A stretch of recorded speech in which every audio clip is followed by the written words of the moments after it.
Assalamualaikum warahmatullahi wabarakatuh. Halo guys, perkenalkan aku Rafida Salma Husaini Putri dari jurusan Tasawuf dan Psikoterapi kelas 5 DUN Sunan Gunung Jati Bandung.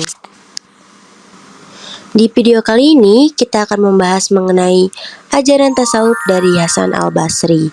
Bagaimana sih ajaran tasawuf Hasan Al-Basri? Oke, langsung aja kita masuk ke pembahasan yang pertama. Siapa sih Hasan Al-Basri itu? Hasan Al-Basri memiliki nama lengkap Abu Sa'id Al-Hasan bin Abi Al-Hasan Yasar Al-Basri. Beliau memiliki ayah yang bernama Yasar dan ibu yang bernama Khairoh. Hasan Al-Basri lahir di Madinah pada tahun 21 Hijriah atau 642 Masehi.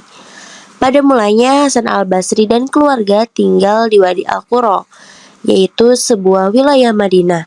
Kehidupan keluarganya di Madinah yang berlangsung selama kurang lebih 16 tahun sejak kelahiran Hasan Al-Basri sampai dengan perpindahan keluarganya ke Basrah. Karena terjadi perang Siffin, orang tuanya pun pindah tinggal ke Basrah. Hasan Al-Basri ikut pindah ke Basrah setelah 1 tahun orang tuanya pindah ke Basrah. Sebelumnya, ia tetap menetap tinggal di Wadi Al-Qura.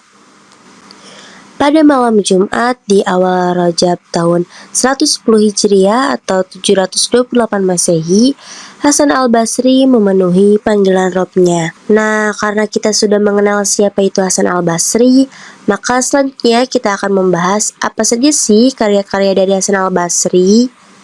Pendapat Hasan Al-Basri ini banyak ditemukan dalam berbagai kitab.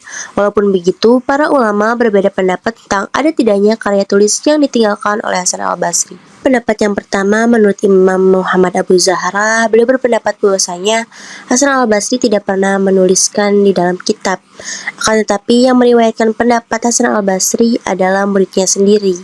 Adapun pendapat yang kedua dari Ibnu Nadim berpendapat bahwasanya Hasan Al-Basri itu pernah menulis buku tentang tafsir dan risalah tentang jumlah ayat Al-Quran yang berjudul Al-Adad atau Adad Ayat Al-Quran Al-Karim, jumlah ayat-ayat Al-Quran. Lalu apa sih ciri khas dari ajaran tasawuf Hasan Al-Basri?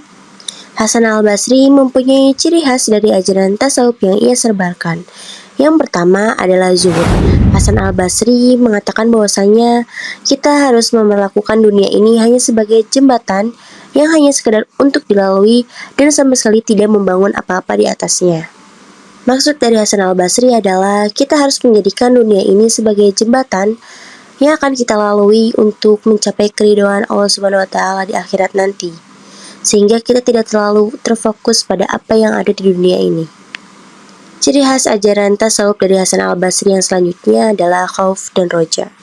Hasan Al-Basri mengatakan bahwasanya kita jangan hanya takut kepada Allah, tetapi ikutilah ketakutan itu dengan pengharapan. Takut akan murkanya tetapi mengharapkan karunia-Nya. Rasa takut kepada kemurkaan Allah harus diikuti ketakutan itu dengan adanya harapan. Takut akan kemurkaan Allah SWT tetapi mengharapkan keampunan Allah. Namun, rasa takut lebih utama dari harapan, dan kalau harapan lebih dahulu dari rasa takut, niscaya hati menjadi kosong.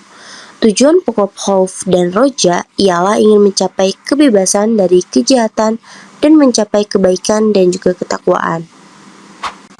Adapun ciri khas ajaran tasawuf Hasan Al-Basri yang ketiga adalah kritik pada penguasa.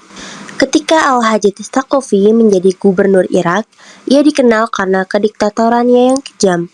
Penduduk Basrah takut untuk mengkritiknya, kecuali Hasan Al-Basri yang berani melakukannya secara langsung. Saat peresmian istana Al-Hajjaj yang dibangun dari penderitaan rakyat, Hasan Al-Basri mengkritik tajam dengan membandingkannya dengan Fir'aun yang istananya hancur karena kesombongannya. Selanjutnya, kita akan membahas pemikiran Hasan Al-Basri yang menjadi kontroversi. Yang pertama adalah perbedaan pendapat atau asal mulanya Mu'tazilah. Perbedaan pendapat antara Hasan Al-Basri dengan salah satu muridnya yaitu Wasil bin Atha terhadap pertanyaan, di manakah tempat yang sesuai bagi seorang pendosa? Lalu Wasil bin Atha menyeletuk bahwasanya tempat bagi seorang pendosa ada di tengah di antara orang muslim dan juga orang kafir. Lantas Hasan Al-Basri berpendapat bahwa Orang yang berdosa itu statusnya masih tetap muslim. Lalu Imam Hasan al-Basri berkata kepada murid yang lainnya sambil menunjuk Wasil dengan berucap, dia adalah seorang i'tizal, dengan maksud keluar dari ajaran gurunya tersebut. Kontroversi pemikiran dari Hasan al-Basri yang kedua adalah ketika Hasan al-Basri memberikan solusi terhadap 3 macam kesulitan. Dalam sebuah riwayat disebutkan bahwa ada seorang mengeluhkan kekeringan kepada Hasan al-Basri. Lalu Hasan al-Basri menasihatinya untuk beristighfarlah kepada Allah. Orang yang lain pun mengeluhkan masalah kefakiran kepada Hasan al-Basri, dan Hasan al-Basri pun menasihatinya untuk beristighfarlah kepada Allah. Lalu orang ketiga pun meminta bantuan kepada Hasan al-Basri untuk berdoalah kepada Allah untukku, agar Allah memberikan rezeki anak kepadaku. Lalu Hasan al-Basri mengatakan kepadanya, beristighfarlah kepada Allah. Maka ketiga orang itu pun menanyakan kepada Hasan al-Basri, mengapa dari ketiga permasalahan yang berbeda kamu menjawabnya dengan jawaban yang sama? Lalu Hasan al-Basri menjawab, saya tidak mengucapkan jawaban tersebut dari pikiranku sendiri.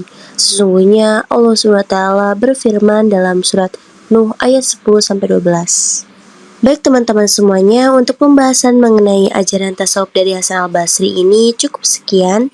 Semoga bisa menambah ilmu dan wawasan bagi teman-teman semuanya. Terima kasih. Wassalamualaikum warahmatullahi wabarakatuh.